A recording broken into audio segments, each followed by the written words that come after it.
Contrary to the rumors that you've heard, I was not born in a manger. I was actually born on Krypton and sent here to save the planet Earth. We cannot continue to rely only on our military in order to achieve the national security objectives that we've set.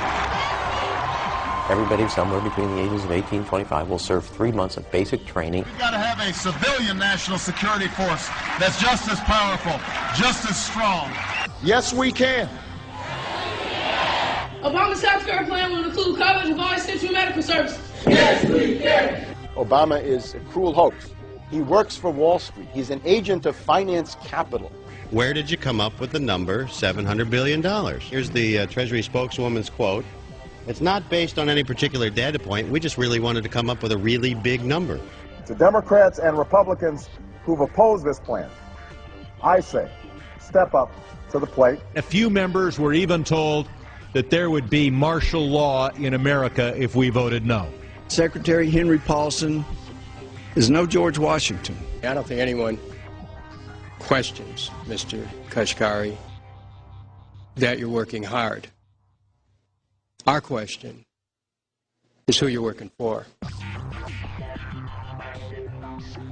Obama pledged that he would resume the Security and Prosperity Partnership talks between Mexico and Canada that President Bush initiated.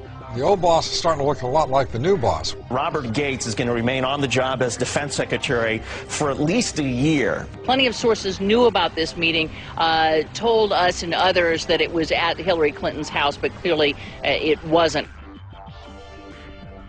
We've got to give them a stake in creating the kind of world order that I think all of us would like to see. We see you causing a depression so you can blow out the economy and consolidate it and bankrupt it. We know that you are enemies of free humanity, and we are here standing against your tyranny.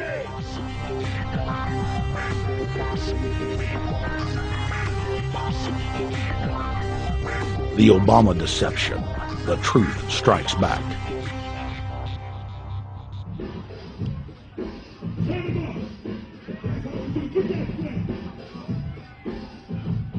Barack is like the manager of Burger King. All presidents are, including Bush.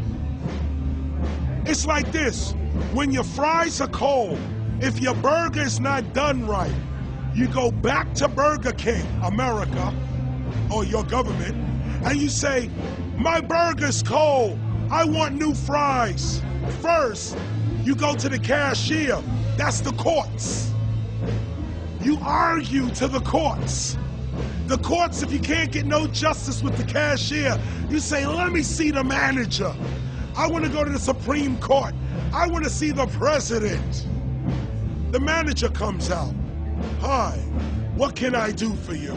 Now the manager can override the decisions of the cashier, but you never get to see the franchise owner of Burger King. If you really have a problem with your burger, you need to go see the franchise owner. We need to go to the top or to the bottom. We need to go to where the real architecture of government is.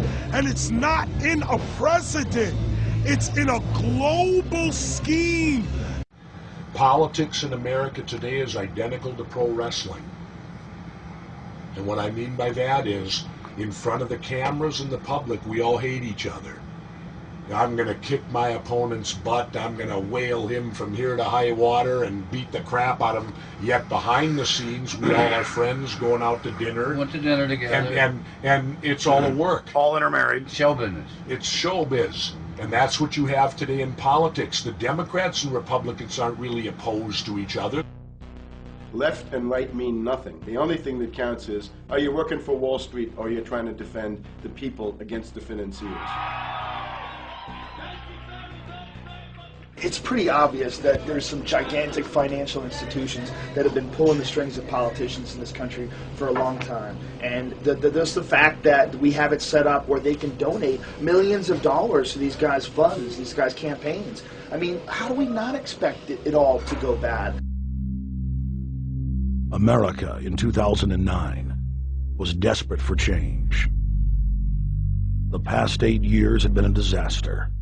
Those weapons of mass destruction got to be somewhere. Maybe under here.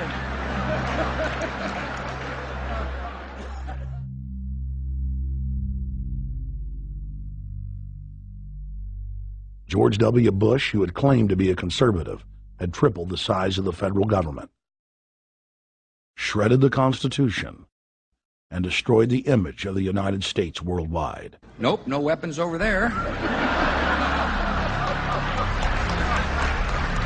Endless wars, over 1 million dead Iraqis, and more than 5,000 dead U.S. troops.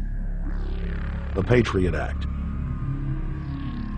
warrantless domestic wiretapping and spying, the end of posse comitatus, the rise of the treasonous North American Union, a deepening recession sliding towards total economic collapse. These factors and other abuses had the American people in a state of panic for their future and the very existence of the United States. The elite were in trouble. The people were beginning to see through their facade, past their front man, and to the ruling elite behind the throne. For the first time in U.S. history, both parties were universally hated. Congress had a 9% approval rating. The globalist agenda had stalled. And then, onto the scene came a man who promised change. Change we could all believe in. Barack H. Obama promised to end the war and bring our troops home fast. He pledged to uphold the Constitution and to stop the federal government from spying on the American people. Candidate Obama told American workers that he was going to get them out of NAFTA and GATT, and he's already breaking those promises. In this film, we will prove that Obama says one thing and does another, and that he works for the very same elite interests that Bush served, the very interest engineering the financial collapse and formation of a dictatorial world government. This film is not about left or right. It is nonpartisan. Our past documentary films are among some of the most damning indictments of George W. Bush and his administration that have ever been made. If humanity has any hope of effecting real change for the better, it will not come from the Madison Avenue false reality makers who have cast Barack Obama as the savior of the world. To alter our course from tyranny to liberty, to defeat the corrupt elite, we must get past the puppets and confront the real power structure of the planet. Now we can see a new world coming into view. A world in which there is the very real prospect of a new world order. Webster Griffin Tarpley is an accomplished geopolitical analyst and historian. Among his scholarly works are the unauthorized biographies of George Herbert Walker Bush and Barack Hussein Obama. Since Bush the elder made his speech at the United Nations back in September of 1990 talking about the New World Order, I think I've become confused about what's actually going on in the world. The New World Order is a more palatable name for the Anglo-American world empire. It's the planetary domination of London, New York, Washington over the rest of the world. It's hard to get people to join that or think they have a part in it if you call it the Anglo-American world empire. If you call it the New World Order, then people in India or someplace like that or the European Union might think, well, there's something in that for us too. But that's not what it is. It's the Anglo-American New World Order.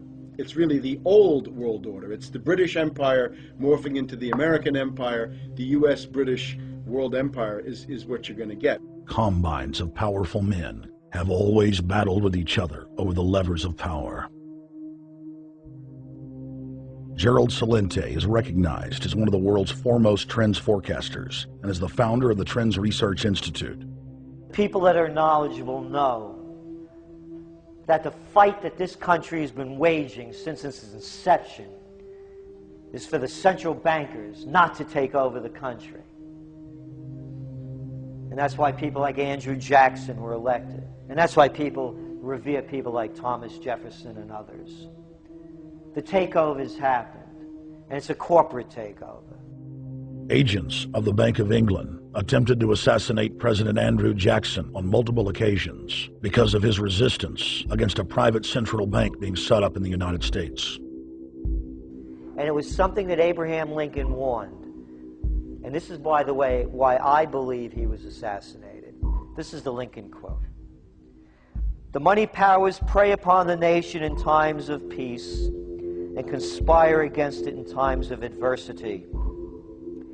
It is more despotic than monarchy, more insolent than autocracy, more selfish than bureaucracy. I see in the near future a crisis approaching that unnerves me and causes me to tremble